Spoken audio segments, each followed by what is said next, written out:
So hello everyone. Previous video में काफ़ी सारे क्वेश्चंस हम कर चुके थे डिस्कस, और यहाँ पर बढ़ते हैं आगे की ओर। अगर आपने चैनल सब्सक्राइब कर रखा होगा, बेल आइकन पर प्रेस कर रखा होगा, ऐसे क्वेश्चंस आपको मिलते रहेंगे नॉन स्टॉप। पहला क्वेश्चन है, प्लाज्मोडियम पेल्सिफेरम में किस प्रकार का मलेरिया होता है? ये आपने एनसीईआरटी में पढ़ा होगा प्लाज्मोडियम पेल्सिफेरम के बारे में। तो ये किस प्रकार का मलेरिया होता है? तो आपकी जानकारी के लिए मैं बता दूं, ये होता है परनीसियस अथवा मेलिग्नेंट मलेरिया, और ये दे रखा है ऑप्शन बी में, ये होता है आपका। और यहाँ पर आपको पता होना चाहिए कि जो प्लाज्मोडियम है इसकी कितनी स्पीसीज होती है, कितनी प्रजाति होती है।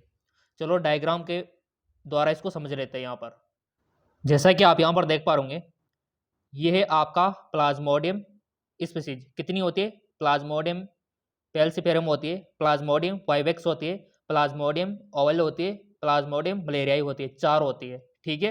अगर स्टेज की बात करें तो इसकी कितनी स्टेज होती है? यहाँ पर देखो, ट्रोपोजोइट स्टेज होती है, सही जॉइंट स्टेज होती है, और गैमेटोजोइट स्टेज होती है। तो ये आपकी स्टेज और ये आपका स्पीसीज। तो यहाँ पर राइट ऑप्शन इसीलिए इसका प्लाज्मोडियम पेल्सिफेरम हो जाएगा। क्लियर? ओके, तो राइट ऑप्शन इज बी। यहाँ पर आप रेड कलर में देख सकते हो राइट ऑप्शन। अगला है आपका, किस संघ के सब सदस्य समुद्री होते हैं? All animal of which phylum are marine. किस संघ के सब सदस्य समुद्री होते हैं? पॉरीफेरा के, सिलेंट्रेटा के, इकाइनोडर्मेटा के, या फिर मोलस्का के?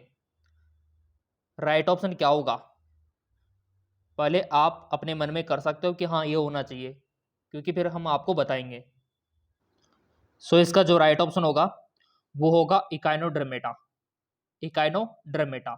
अब आप बोलेंगे सर इसका इकाइनोडर्मेटा ही क्यों होगा, मोलस्का क्यों नहीं होगा, पोरिफेरा क्यों नहीं होगा? तो इसका राइट ऑप्शन इकाइनोडर्मेटा होगा, क्योंकि इसको डायग्राम की मदद से आपको समझा देते हैं। देखो विद्यार्थियों, इकाइनोडर्मेटा में वो सभी जीव आते हैं जो समुद्र में रहते हैं, जैसे कि आपका स्टारफिश हो गया, इसके अलावा जो बाकी के प्लेटी चपटे गर्मी इसमें हो गए, ठीक है, जो समुद्र में पाए जाते हैं, ठीक है।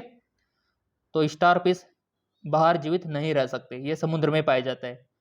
अब दूसरी तरफ अगर आप मोलस्का की बात करें तो आप बोलेंगे सर मोलस्का भी तो काफी सारे समुद्र में पाए जाते हैं। तो देखो विद्यार्थियों, क्वेश्चन में पूछा गया था कि सभी समुद्री जीव, तो यहाँ पर मोलस्का में क्या होता है, कुछ बाहर के जीव भी आते हैं, जैसे कि यहाँ पर आप देख पा रहे, ये तो समुद्र में नहीं पाया जाता, ये तो बाहर पत्तों पे भी आपको देखने को मिल जाएगा, जो फसलें होती है ना वहां पर आपको देखने को मिल जाएगा, आपके आसपास भी ये बारिश में आपको देखने को मिल जाएगा। तो इसीलिए मोलस्क का आंसर नहीं है, राइट ऑप्शन इकाइनोडर्मेटा ही है, क्योंकि सभी जीव इसी में आते हैं समुद्री में। यहाँ पर यही समझना जरूरी है कि क्वेश्चन क्या बोल रहा है। सब सदस्य समुद्री, ये इंपॉर्टेंट है, सब सदस्य समुद्री, ठीक है। तो ये इकाइनोडर्मेटा में देखने को मिलता है। अगला है, द्विनाम पत्ती में एक जंतु के नामकरण के लिए 2 पद का उपयोग किया जाता है। ये जो 2 पद है, ये जो 2 वर्ड है, ये किसको इंडिकेट करते हैं?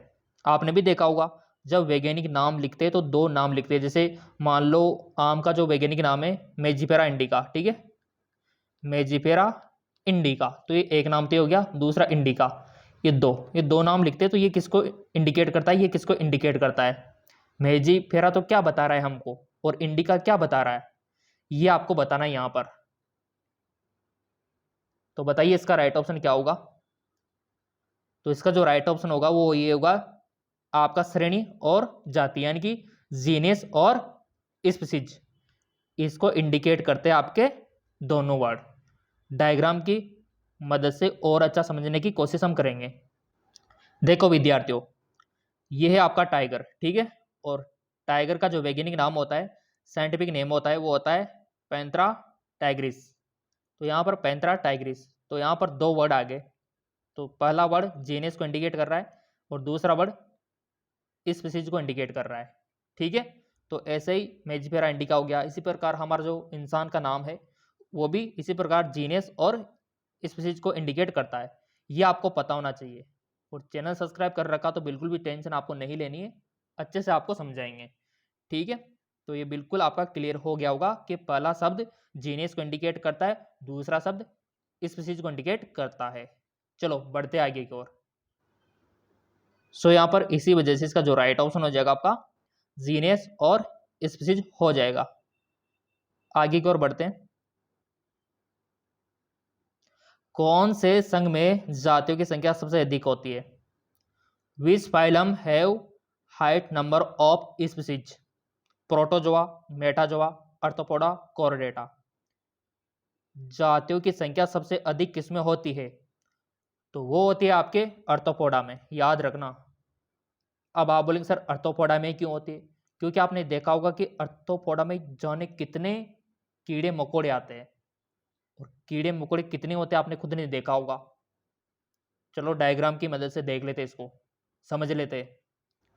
सो यहाँ पर आपके आर्थ्रोपोडा फाइलम में इतने ज़्यादा यहाँ पर जातियाँ आती है, इतने ज़्यादा जीव जंतु आते हैं जिसकी कोई हद नहीं है।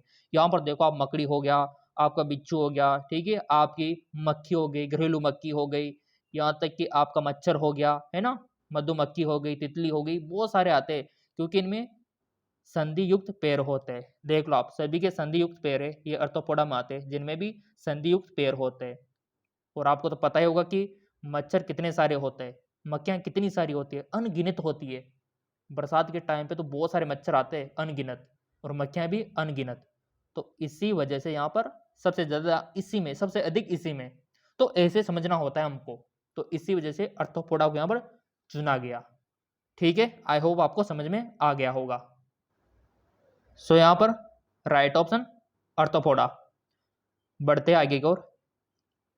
ऐसे ही क्वेश्चन बनेंगे आपके एग्जाम में, ऐसे ही बहुत सारे तो आपको डायरेक्ट देखने को मिलेंगे। तो यहाँ पर क्वेश्चन है, मानव पूर्वज जिसका कंकाल लगभग वर्तमान मानव के जैसा था। तो यहाँ पर ऑप्शन है पेकिंग मानव, क्रो-मैग्नन मानव, या फिर आपका निएंडरथल मानव, जावा मानव। बताइए, जिसका कंकाल लगभग वर्तमान मानव के जैसा था। आ रहा है किसी को? इसका राइट ऑप्शन होगा क्रो-मैग्नन मानव, क्योंकि इसका जो कंकाल था वो अभी के जो इंसान है ना उनके जैसा था। अब आप बोलेंगे सर कैसे? तो चलो इसको भी डायग्राम की मदद से समझ लेते हैं। ये होता है आपका क्रो-मैग्नन मानव, जैसा कि इस स्क्रीन में आप देख पा रहे होंगे। और पूरा का पूरा बॉडी स्ट्रक्चर और जो इसका कंकाल तंत्र यानी कि स्केलेटल सिस्टम है अंदर का पूरा, हमारे जो वर्तमान मानव है ना सेम वैसा ही है। देख सकते हो आप, ये आपका क्रो-मैग्नन मानव होता है जो कि कच्चे मांस का यूज कर रहा है, क्योंकि पकाना तो बाद में सीखा था। ठीक है, तो इस प्रकार से आपको समझना होता है। बस यहाँ पर इनकी हेयर यानी कि जो पेस है ना वो थोड़ा मंकी टाइप है, बाकी सब नीचे का स्ट्रक्चर वो का वही है। क्योंकि ये जो वर्तमान के मानव है ना, देखो चेंज तो बाद में भी आएगा, क्योंकि हम मंकी का ही तो सुधार है ना, तो इस प्रकार से आप समझ सकते हो। तो ये क्रो-मैग्नन मानव है, याद रखना। चलो बढ़ते आगे की ओर। सो यहाँ पर राइट क्रो-मैग्नन मानव। अगला है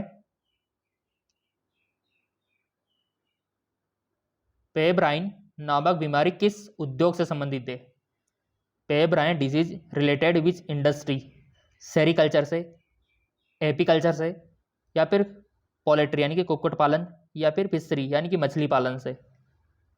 तो सबसे पहले समझना जरूरी है पेब्राइन नामक बीमारी क्या होती है, क्योंकि ये हमको समझ में आएगा तभी बाद के आंसर हम कर पाएंगे।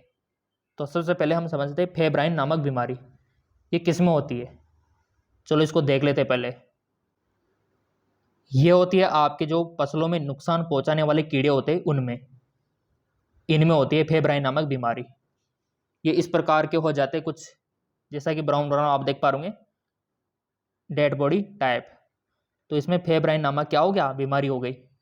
इंसानों में नहीं होती, ये बस इन्हीं में होती है। तो अब तो आपको समझ में आ गया होगा कि किससे संबंधित है, क्योंकि ये जो डिपार्टमेंट है पूरा कृषि का है। अब तो आपको समझ में आ गया होगा, कृषि का, एग्रीकल्चर का। सो यहाँ पर एग्रीकल्चर में तो सारे आ गए, लेकिन पेड़ पौधों वाला कौन सा है? वो तो आपका सेरिकल्चर ही है। तो सेरिकल्चर इसका राइट ऑप्शन हो जाएगा, सिंपल। ठीक है, सेरिकल्चर। क्योंकि इसका मछली तो नहीं होगा, कुक्कुट भी नहीं होगा, एपी भी नहीं होगा, वही बचा। ऐसे आंसर करना होता है आपको। अगला है ट्राइसोमी इज एक्सप्रेस, यानी कि जो ट्राइसोमी व्यक्त की जाती है वो कैसे व्यक्त की जाती है। ट्राइसोमी बहुत ही आसान है, बच्चों वाला क्वेश्चन भी आप समझ सकते हो, बट बहुतों को पता ही नहीं होता। ट्राइसोमी को हमेशा 2n+1 के माध्यम से इंडिकेट करते हैं, एक्सप्रेस करते हैं। तो ये तो हमारे इसमें दे रखा है, तो यही राइट ऑप्शन हो जाएगा, पहला वाला है 2n+1। चलो बढ़ते आगे की ओर।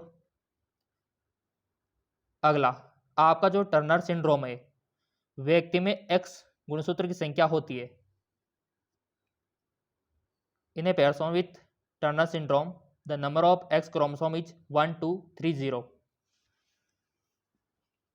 पता तो है ना टर्नर सिंड्रोम क्या होता है, क्लाइफेटर सिंड्रोम क्या होता है, डाउन सिंड्रोम क्या होता है। जिन्होंने एमकेएस एकेडमी ऐप डाउनलोड कर रखा होगा और लाइव क्लास लेते होंगे, कोर्स खरीद के, उनको तो सब पता है। अगर आप भी खरीदना चाहते हो कोर्स तो खरीद लेना, एमकेएस एकेडमी का लिंक नीचे दे रखा है, पीडीएफ सब वहीं मिल जाएंगे आपको, क्लास से भी लाइव वहीं मिलेगी। तो बहुत ही आसान है। देखो टर्नर में तो क्या होता है, यहाँ पर एक्स क्रोमोसोम की संख्या 1 होती है, ठीक है 1, तो राइट ऑप्शन ये हो जाएगा। बट एक बार और समझ लेते हैं इनको कि टर्नर सिंड्रोम में होता क्या है और आपका जो क्लाइफेटर सिंड्रोम है उसमें क्या होता है। ये है आपका Turner syndrome, missing x chromosome, यानी कि एक क्रोमोसोम मिस हो गया, कम हो गया।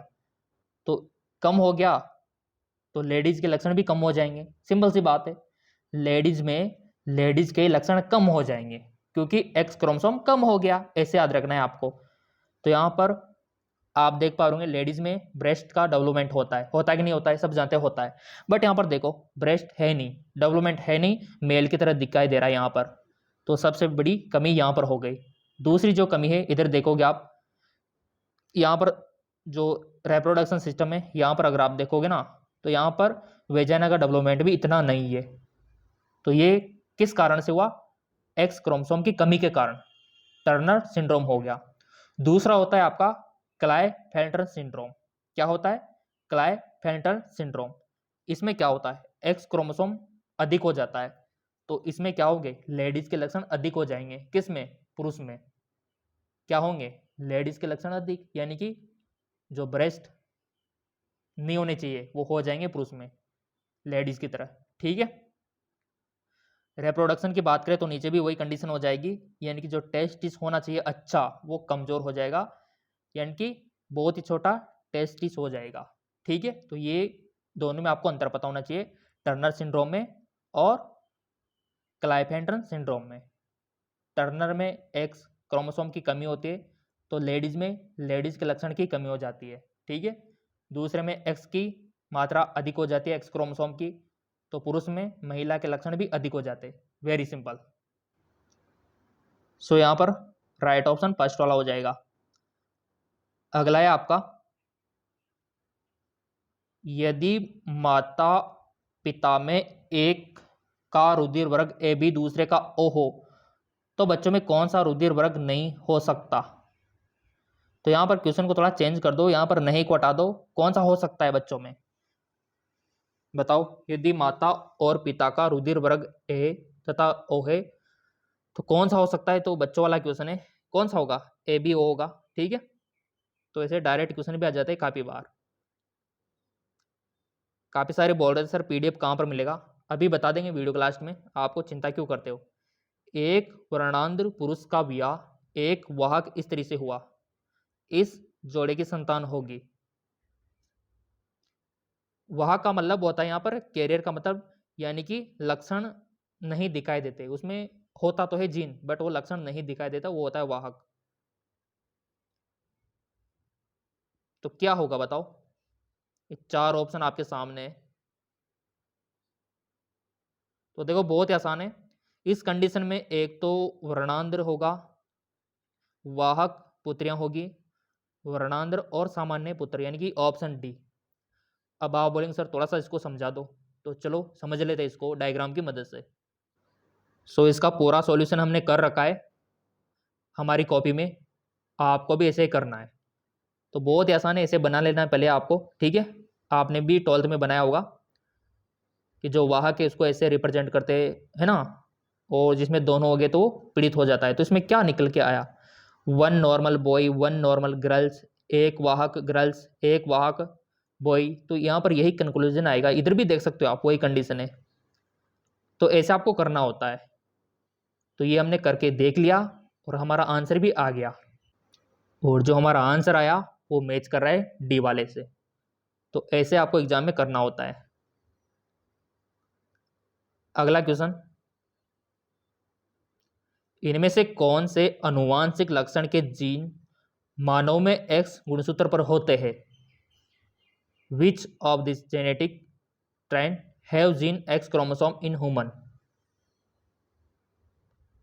Simple, haemophilia. ठीक है, हेमोफीलिया में होते हैं। अगला क्वेश्चन, प्राकृतिक अनिषेक जनन होता है, नेचुरल पार्थेनोजेनेसिस अकर्स। तो सबसे पहले तो यहां पर समझना जरूरी है पार्थेनोजेनेसिस को, कि ये पार्थेनोजेनेसिस क्या होता है, अनिषेक जनन क्या होता है।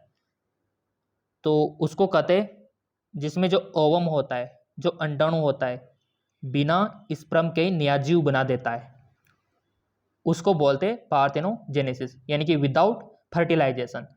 जबकि आपको पता है कि न्याजीव बनने के लिए तो स्पर्म का होना भी जरूरी है और आपके अंडाणु का होना भी जरूरी है, दोनों का फर्टिलाइजेशन होना जरूरी है। बट ये पार्थेनोजेनेसिस में ऐसा कोई जरूरी नहीं है, एक अकेला अंडाणु न्याजीव बना देता है, इसको अनिषेक जनन बोलते हैं। और ये किसमें देखा गया, प्राकृतिक रूप से? वेरी गुड, मधुमक्खियों में। ठीक है, मधुमक्खियों में उसका जो अंडाणु होता है ऑटोमेटिकली न्याजीव बना देता है विदाउट स्पर्म। चलिए, अगला आता है आपका, रानीखेत रोग किससे संबंधित है? Ranikhet disease is common is मुर्गियों में, सूअरों में, मछलियों में, या फिर इनमें से कोई नहीं? तो आपने अवश्य देखा होगा इसका डायग्राम वगैरह कहीं ना कहीं पर, कि जो रानीखेत होता है ये अक्सर मुर्गियों में होता है। ठीक है, फाउल्स यानी कि मुर्गियों में। और ये किस प्रकार का होता है, किस प्रकार की कंडीशन हो जाती है मुर्गियों में, चलो देख लेते हैं। जैसा कि आप यहाँ पर देख पा रहे होंगे, इस प्रकार की कंडीशन हो जाती है, यानी कि इनकी जो गर्दनें बिल्कुल जैसा कि देख पा रहे होंगे डेड बॉडी टाइप, ये रानीखेत डिजीज इनको हो गया है। इस प्रकार की कंडीशन हो जाती है रानीखेत डिजीज में, और अधिकतर मृत्यु का कारण भी यही है, मुर्गियों में रानीखेत रोग का होना। इसी कारण राइट ऑप्शन मुर्गियों में। अगला क्वेश्चन तो मिलते रहेंगे, अगर आपने चैनल को अच्छे से सब्सक्राइब कर रखा है, बेल आइकन पर ऑल कर रखा है, तो क्वेश्चन तो नॉन स्टॉप फ्री में आपको मिलते रहेंगे। अगला, इनमें से कौन सी अप्रवासी भारतीय मछली है? इनमें से कौन सी अप्रवासी भारतीय मछली है? तो इसका राइट ऑप्शन हो जाएगा ओस्प्रोनिमस गोरेमी। अब आप बोलेंगे सर ये कैसी दिखाई देती है, तो चलो मैं आपको दिखा देता हूँ। ये मछली इस प्रकार की आपकी मछली दिखाई देती है, ये देख लो आप, बहुत अच्छी होती है, और इसका शेप आकृति आकार कुछ ऐसा होता है, देख पा रहे होंगे आप कहीं ना कहीं पर, तो ये इमेज आपने देखी होगी, तो ये उसी मछली की है। ठीक है, तो ये वाली हो जाएगी आपकी ओस्प्रोनिमस गोरेमी। अगला है आपका, मधुमक्खी द्वारा मोम का स्राव कौन सी ग्रंथि से होता है? Wax in honey, bee secreted by, bee from gland, कौन सी ग्रंथि से होता है? वो होता है आपकी जो मधुमक्खी है वर्कर अब्डोमिनल ग्लैंड, श्रमिक उदरीय ग्रंथि, ये वाला इसका राइट ऑप्शन हो जाएगा, श्रमिक उदरीय ग्रंथि, वर्कर अब्डोमिनल ग्लैंड। नेक्स्ट, कुक्कुट की सामान्य बीमारी आपको बताने है, कॉमन डिजीज इन फाउल, अभी पढ़ के आए हम, एक तो रानीखेत, एक कॉक्सीडियोसिस, एक होती है स्पायरोकिटोसिस। ये तीनों याद रखनी है आपको। ये किस में होती है? कुक्कुट में, यानी कि मुर्गियों में। अगला है आपका जो आर्थोग्नेथस मुख्य सर्वप्रथम मानव के किस पूर्वज में पाया गया? तो अभी हम पढ़ के आए क्रोमैग्नन, तो ये क्रोमैग्नन में पाया गया। बहुत इंपॉर्टेंट है आपका क्रोमैग्नन मानव। अगला क्वेश्चन तो आपको सभी को आना चाहिए। जनसंख्या विस्फोट के कारण क्या हो सकता है? जनसंख्या विस्फोट का परिणाम हर किसी को पता होगा कि जनसंख्या में वृद्धि हो जाएगी अनकंट्रोल, तो क्या होगा? ध्वनि प्रदूषण भी होगा, जैव समुदाय का संकट भी होगा, भौतिक वातावरण इन्वायरमेंट की समस्या भी होगी। तो ये सभी कंडीशन हो जाएगी, यानी कि डी ऑप्शन हमारा राइट हो जाएगा। बढ़ते आगे की ओर। पाचन प्रक्रिया में डीएनए आरएनए को न्यूक्लियोटाइड में तोड़ने का कार्य कौन सा एंजाइम करता है? Peptidase, nucleotidase, nucleosidase, nuclease. बहुत ही आसान है, सिंपल, याद रखना, न्यूक्लियोजेज ये वाला हो जाएगा।